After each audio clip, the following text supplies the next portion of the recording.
Hi everyone, welcome back to the GS hard challenge series. और आज हम अपने 2 साइकिल कंप्लीट करके फिर से आ गए हैं हमारे सब्जेक्ट जियोग्राफी पे। डे है आज हमारा 13th। सो आप ये मानकर चलिए, अभी तो हमने जो टारगेट रखा है वो रखा है 75 डेज का। लेकिन अगर ये सीरीज हमारी सक्सेसफुल होती है, मीन्स हमें मतलब हमारे क्वेश्चंस रिपीट नहीं होते और हमें बहुत कुछ सीखने को मिलता है, आप लोगों का अच्छा रिस्पॉन्स मुझे मिलता है, तो डेफिनेटली ये सीरीज़ को मैं 75 डेज़ के बियॉन्ड भी कंटिन्यू करूँगा। आज हम अपने जो 10 क्वेश्चंस हैं वो करने वाले हैं और बहुत कुछ सीखने वाले हैं। Be with me till last of this video. ठीक है, चलिए हमारा फर्स्ट क्वेश्चन हम लेते हैं। Which is the longest irrigation canal in India? Sirhind canal, Yamuna canal, Indira Gandhi canal या ईस्ट कोसी कैनाल? अब देखो, आपसे ये पूछा कि लॉन्गेस्ट इरिगेशन कैनाल, देखो लॉन्गेस्ट कैनाल नहीं पूछा, इरिगेशन कैनाल पूछा है। इसका आंसर होगा आपका इंदिरा गांधी कैनाल। इंदिरा गांधी कैनाल इसका आंसर क्यों होगा? सबसे पहली बात, ये निकलती कहाँ से है? ये निकलती है आपके पंजाब से। पंजाब में एक हरिके बैराज है, ठीक है। हरिके बैराज है, वो है कॉन्फ्लुएंस ऑफ, मतलब दो नदियों का जो संगम है, जैसे सतलज और आपका ब्यास, वहाँ पे ये बैराज बनाया गया है। वहाँ से ये कैनाल निकलते हुए पंजाब से होते हुए हरियाणा में एंटर करती है एंड देन ये एंटर करती है राजस्थान में। अब आप जानते ही हैं राजस्थान में कोई मेजर रिवर नहीं है, बारिश भी बहुत कम होती है और वहाँ पे रेगिस्तानी इलाका ज़्यादा है। तो वहाँ के लोगों की के लिए जो वो खेती करने वाले हैं, तो उनको इरिगेशन प्रॉब्लम ना हो या उनकी इरिगेशन प्रॉब्लम को रिजोल्व करने के लिए इस कैनाल का निर्माण किया गया। और maximum portion of this canal, करीब ये 650 किलोमीटर की कैनाल है, लेकिन करीब 500 किलोमीटर या थोड़ा सा उससे कम वो सिर्फ और सिर्फ आपकी राजस्थान में ही है। ठीक है, तो आपको पता चल गया काफ़ी चीज़ें कि इसका मेन पर्पस क्या था। नेक्स्ट क्वेश्चन पे मूव करते हैं। Loktak is a valley, lake, river या फिर माउंटेन रेंज? तो भाई लोकटक के बारे में हम पिछले शायद हमारी या उससे पिछली जो ज्योग्राफी की क्लास थी उसमें हमने पढ़ा था। लोकटक इज ए लेक है। अभी उस जो सीरीज थी उस सेशन में एक क्वेश्चन था, केवुल लामजाओ एक नेशनल पार्क है, ठीक है। वो कहाँ पे स्थित था? वो इस लेक में आपका एक जैसे आइलैंड टाइप है या कुछ भी है ऐसा, जहाँ पे ये नेशनल पार्क है स्थित है, ठीक। तो ये इसको बोलते हैं, एक और चीज इसको बोलते हैं फ्लोटिंग या ओनली फ्लोटिंग, क्योंकि पूरे वर्ल्ड में इकलौता यही है फ्लोटिंग नेशनल पार्क है ये। फ्लोटिंग क्यों बोलते हैं? क्योंकि लेक बहुत बड़ी है और बीच में एक छोटा सा जो एरिया है वहाँ पे ये नेशनल पार्क है और जलीय जंतु, मतलब आप ये मानो कि पानी से घिरे हुए उस आइलैंड पे रहते हैं। और ये अच्छा, लोकटक लेक है कहाँ पर? ये आपकी है मणिपुर में। तो हमने बहुत सारी चीज़ें इस पर डिस्कस कर ली हैं, बार बार रिपीट होंगी तो भी हम डिस्कस करेंगे ताकि आपके दिमाग में अच्छे से बैठ जाए। Which city receives the highest cosmic radiation amongst the following? Chennai, Mumbai, Kolkata, Delhi.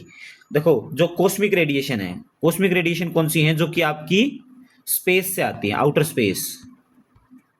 तो वो रेडिएशन ज़्यादा कहाँ पहुँचती है? आप जानते हैं कि अर्थ ऐसे है हमारी, ये इक्वेटर है और यहाँ पर कहीं हमारा प्यारा भारत है, ठीक।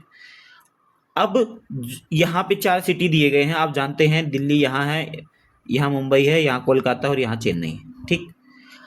आप यहाँ पर देखेंगे इक्वेटर के सबसे करीब कौन सा सिटी है, तो वो है आपका चेन्नई।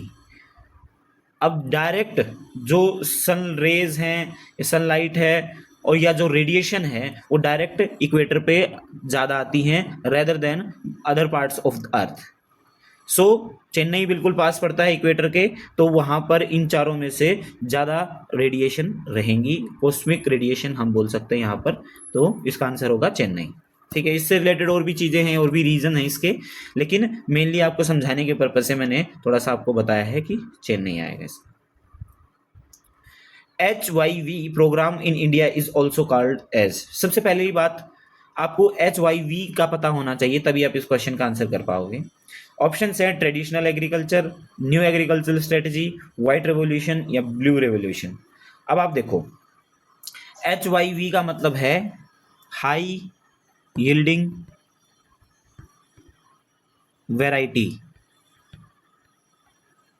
ठीक है, वैरायटी स्पेलिंग देख लें, हाई यील्डिंग वैरायटी सीड्स।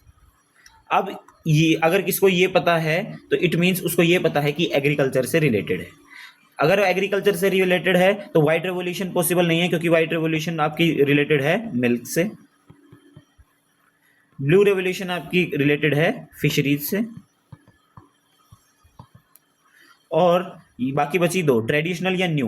तो ट्रेडिशनल तो आपको पता ही है कि पुराने तरीकों से भाई पुराने जो बीज थे उनसे भाई इतनी ज़्यादा पैदावार नहीं हो पाती थी। तो ट्रेडिशनल एग्रीकल्चर में अगर ऐसा होता तो हमें नए एग्रीकल्चर स्ट्रेटेजी की ज़रूरत ही नहीं पड़ती। तो इसलिए ट्रेडिशनल एग्रीकल्चर नहीं है इसका आंसर। इसका आंसर है आपका न्यू एग्रीकल्चर स्ट्रेटेजी। अच्छा, ये 1966 के अराउंड आए थे हाई यील्डिंग वैराइटीज सीड्स, क्योंकि उस टाइम पे हमारे जो अन्न भंडार हैं उनमें अन्न बहुत कम हो गया था और कुछ नया यहाँ पे इंट्रोड्यूस कराया गया। साइंटिस्ट्स ने काफ़ी काम किया और यही आगे चल के बैकबोन बने आपकी जो ग्रीन रेवोल्यूशन है, ग्रीन रेवोल्यूशन।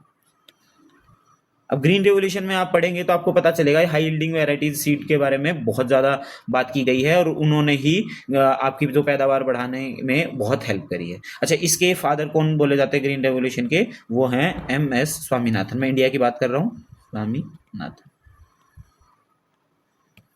ठीक, इनको भारत रत्न भी मिला है। अच्छा, Jamshedpur is situated on the bank of which river? Swarnarekha, Damodar, Kansavati या अजय? तो जमशेदपुर बहुत ही फेमस हमारा सिटी है और वो किनारे बसा है स्वर्णरेखा जो नदी है उसके। जमशेदपुर से रिलेटेड मैं आपको बता देता हूँ, ये जो शहर बसाया गया है ये जमशेद जी टाटा, जमशेद जी टाटा ने बसाया था, क्योंकि उन्होंने वहाँ पर एक स्टील प्लांट लगाया, बहुत बड़ा स्टील प्लांट। ठीक, जैसे टाटा स्टील आज हमारे इंडिया की स्टील इंडस्ट्री की बैकबोन है, तो उसकी शुरुआत वहीं से हुई थी। और स्टील प्लांट लगाने का रीज़न यही था कि उनको ये जैसे मान लो पानी की ज़रूरत थी, वैसे तो किसी और सिटी में भी बस कर सकते थे, लेकिन उनको और भी रीज़न लगे होंगे, बट पानी की बहुत ज़रूरत होती है, तो वो पानी की कमी पूरी करने के लिए जैसे सुवर्ण रेखा के किनारे उसको बसाया गया। ठीक है, और आपको पता है जमशेदजी टाटा मतलब जो अपने रतन टाटा रहे हैं उनके पूर्वजों में से एक है। मतलब कौन सी पीढ़ी के हैं मुझे नहीं पता, लेकिन वहाँ पे। अच्छा, और ये जमशेदपुर है कहाँ पर? ये है आपका झारखंड, आज के झारखंड में पड़ता है। नेक्स्ट क्वेश्चन आपका, a series of lines connecting places having a quake at the same time are called. भाई क्वेक का मतलब यहाँ पे जैसे अर्थ क्वेक है तो भूकंप से रिलेटेड है। सेम टाइम पे किन्हीं दो प्लेसों पे या कहीं ज़्यादा प्लेसेस पे भी अगर अर्थक्वेक आया है, उनको जोड़ने वाली जो लाइन है उसको क्या बोलते हैं? होमोसिस्मल लाइंस, सिस्मोलाइंस, कोसिस्मोलाइंस या आइसोसिस्मल लाइंस? देखो, अगर ये सिस्मो अगर वर्ड नहीं होता किसी में तो हम उसको रिजेक्ट कर देते। क्यों? क्योंकि आपको पता होगा कि जो अर्थक्वेक होता है उसमें सिस्मिक वेव्स बोलते हैं हम, एक टर्म है वही, जो तरंगे होती है भूकंपीय तरंगे उनको बोलते हैं सिस्मिक वेव्स। तो जो ये सिस्मिक वर्ड है ये आपका कहीं भी आपको दिखे तो वो आपको भूकंप से रिलेटेड आप उसको मान के चल सकते हैं। अब यहाँ पर आंसर की बात है कि सेम टाइम पर आया हुआ भूकंप, तो उसका आंसर होगा होमोसिस्मल लाइंस। लेकिन अगर आपका बोले कि सेम इंटेंसिटी का जो भूकंप है उनको जोड़ने वाली जो लाइंस होंगी उनको क्या बोलेंगे? उनको बोलेंगे आइसोसिस्मल लाइंस। तो आप याद रख सकते हैं, अगर सेम टाइम पे अगर कहीं भूकंप आया तो उसको बोलेंगे होमोसिस्मल लाइंस, और सेम इंटेंसिटी का जहां जहां भी आपके भूकंप आया है उनको जोड़ने वाली लाइंस को बोलेंगे आइसोसिस्मल लाइंस। हमारा जो नेक्स्ट क्वेश्चन है वो है, what would be the impact of global warming on mangrove forests? they will grow more luxurious. Large areas of mangroves will be submerged. Their role as carbon sinks will become more important. Both A and C above. देखो इस question का एक मतलब अलग अलग reason से अलग अलग एंगल से अगर हम देखेंगे तो आंसर डिफरेंट हो सकते हैं, बट जो मोस्ट एक्सेप्टेड आंसर है और मुझे भी लगता है वो है आपका ऑप्शन बी।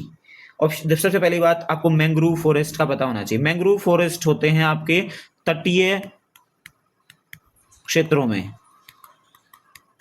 ठीक है, ज्यादातर वहां पर जहां पर fresh water plus saline water मिलते हैं, जैसे कि हमारा सुंदरबन डेल्टा है। सुंदरबन डेल्टा के पास आपके मैंने जो भी हमारा सेशन हुआ था उसमें बताया था सुंदरी वन है, रॉयल बंगाल टाइगर मिलता है, और सुंदरबन डेल्टा है कहाँ पर, वो आपका बंगाल प्लस बांग्लादेश में पड़ता है, बांग्लादेश, ठीक है। गंगा ब्रह्मपुत्र मिलके वहां पर डेल्टा वही बनाती हैं, ठीक। तो जो मैंग्रोव फॉरेस्ट हैं उनको देखो ये दोनों चीजें चाहिए, मेनली सैलाइन वाटर चाहिए। अच्छा, और जैसे ही ग्लोबल वार्मिंग होगी तो ग्लोबल वार्मिंग से क्या होगा कि जो अपने आइस कैप्स हैं, ग्लेशियर्स हैं, वो पिघलेंगे, और वो पिघलेंगे तो वो उन किस चीज में कन्वर्ट हो जाएंगे, वाटर में। और वाटर फाइनली कहाँ पर आकर मिलता है, वो मिलता है आपके सीज में, ओशियंस में जाके मिलता है। अब जब पानी आइस कैप से पिघल के आपके समुद्र में आ जाएगा तो क्या समुद्र या सी जो लेवल है वो राइज नहीं होगा, और सी लेवल अगर राइज होगा तो ये तटीय क्षेत्रों में है, तो वहां पर जो तटीय क्षेत्रों में आपके चाहे वो वेजिटेशन हो, चाहे वो सिटीज हो या कुछ भी हो, तो वो आपके सबमर्ज हो जाएंगे, मतलब जलमग्न हो जाएंगे या पानी में समा जाएंगे। तो इसका मोस्ट एक्सेप्टेड आंसर मुझे यही लगा, option B. The brightest planet is, brightest planet आपका कौन सा है, वीनस, मरकरी, जुपिटर या मार्स, शुक्र, बुध, बृहस्पति या मंगल। अब सबसे चमकीले ग्रह की बात करते हैं तो उसमें आपका मतलब हम यहाँ पर अर्थ के रिस्पेक्ट में बात कर रहे हैं कि हम धरती पे खड़े हैं, हम देख रहे हैं, तो हमसे सबसे चमकीला जो ग्रह है वो कौन सा लगता है, वो लगता है हमें शुक्र। हम इसको मॉर्निंग एंड इवनिंग स्टार भी बोलते हैं, ठीक है, भोर और संध्या कालीन वो बोलते हैं ना, तारा बोलते हैं इसको। तो आप ऐसे मॉर्निंग एंड इवनिंग स्टार मैंने बताया ना, तो उसको इसलिए बोलते हैं क्योंकि जो वीनस का एटमॉस्फेयर है उसमें आपका सल्फ्यूरिक एसिड H2SO4 या फिर एसिडिक क्रिस्टल्स,